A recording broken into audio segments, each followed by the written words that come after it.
I am Heidi Benjaminson, your host of Confidence Coaching, a podcast for mothers who want to stay calm, anchored, and like how they show up in the world. Life isn't a spectator sport. Success comes to those who show up every day with a pocket full of courage, grit, and a little sparkle. I'm glad you're here.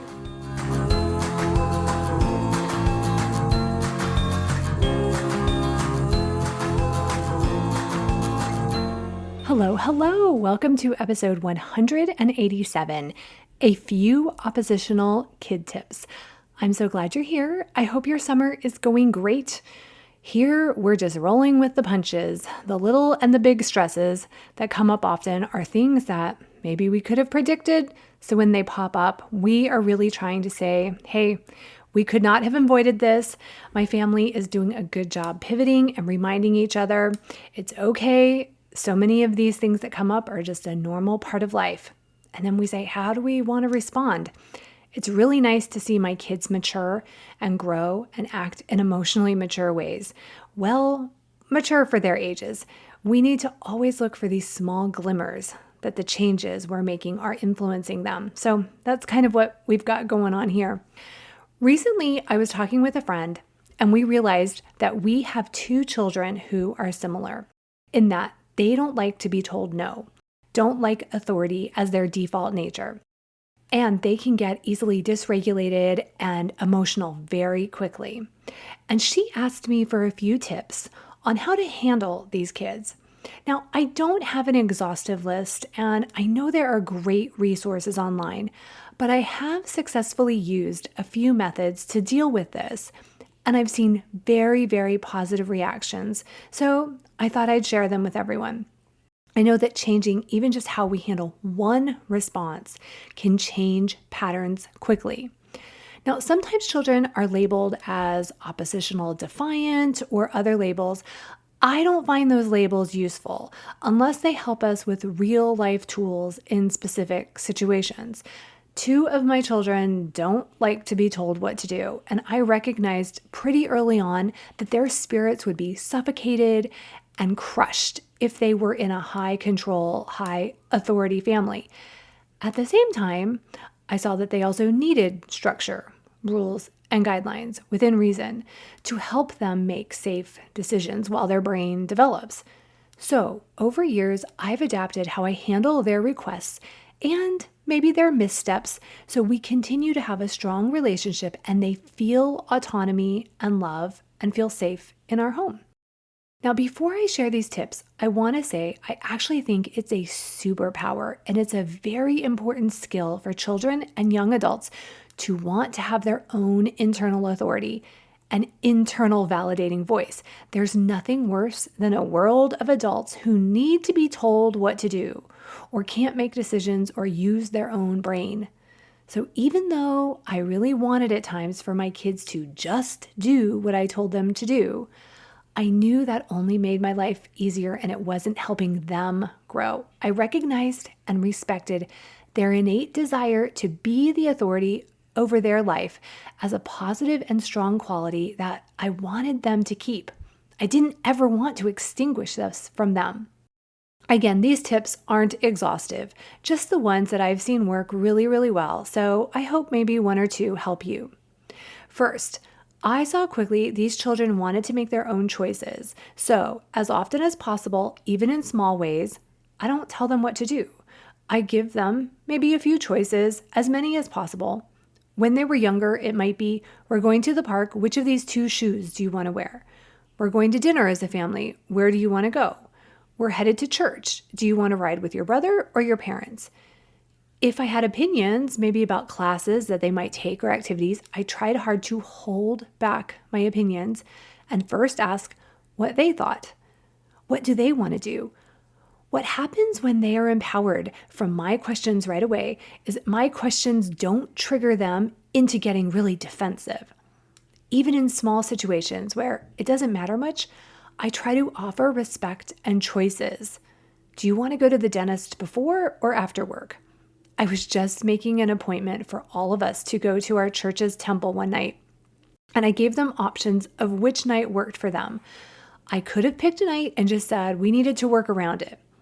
But I've noticed how both of my kids respond in much more positive ways because, as in the last situation, they pick the night and then they're much more invested. They'll know, okay, I was part of choosing this event. There isn't much to be oppositional to. I'm inviting them into the solution. Now, this doesn't work with all kids, but because we've done it in such small, inconsequential ways, it has set a pattern to work in higher stakes situations.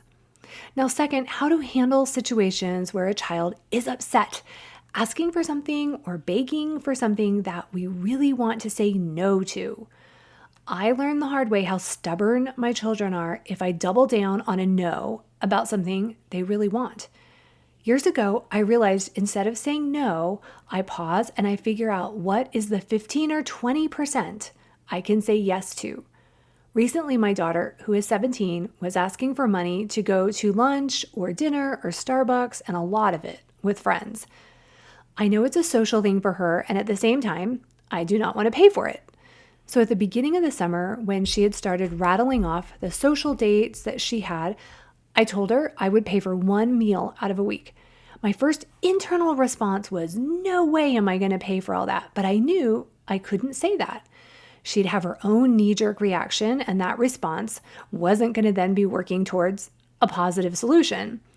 When I told her about the one meal, that made her pause. She focused on the yes I was giving her, and she contemplatively said, okay. A week later, she asked to go out with a friend and said, can that be my meal this week? I didn't even focus on the other days of the week. I can now just focus on that one day of yes. She feels seen and empowered to pick what that one meal will be. I don't micromanage where it is or how much it will be within reason. Again, I do that to respect her ability to choose within the guidelines I've given her.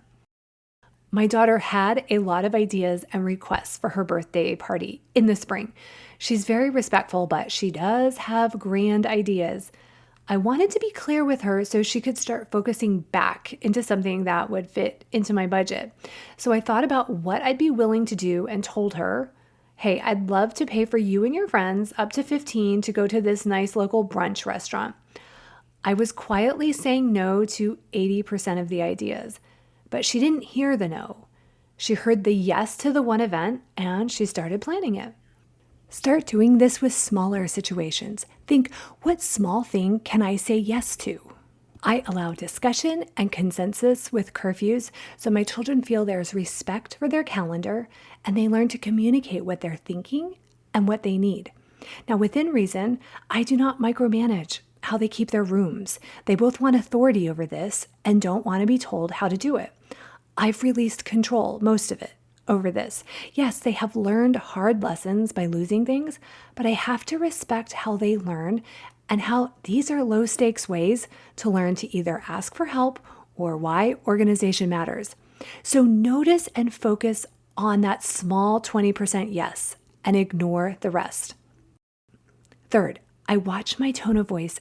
I know their nervous system is going to be automatically triggered into defensiveness or fighting back if I come at them with a strong, authoritative tone, which I can easily do.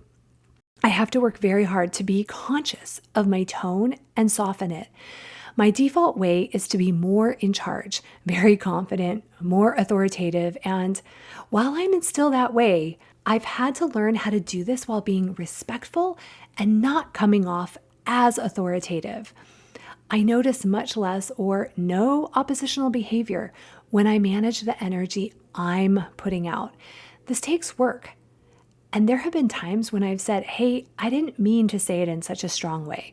I'd like to know why you did this or that, or why do you want another 100 markers when you have 400 in your room? My kids stay engaged when I'm less sarcastic and more open to their thinking and opinions. And this isn't that I'm giving them their way. I'm staying in my lane, being confident of the choices I'm giving them. I'm giving the structure and I'm being respectful and considerate of the energy of their lane. If I feel strongly about one decision for our family, I'll let them know what I'm thinking and ask for their thoughts. Now, what we have done, metaphorically, is not made parenting a tug of war, where each side is using all of their energy to pull back, solely because the other side is pulling so hard in the opposite direction. In every way I can, I work to drop my side. I still like where I stand, but I'm inviting them into my space. I let them use their energy to step closer to my space. And also I use my energy to see their perspective. I don't ever want to be so dug in that I think I'm always right. That puts blinders on my mind. Now, this has all taken time.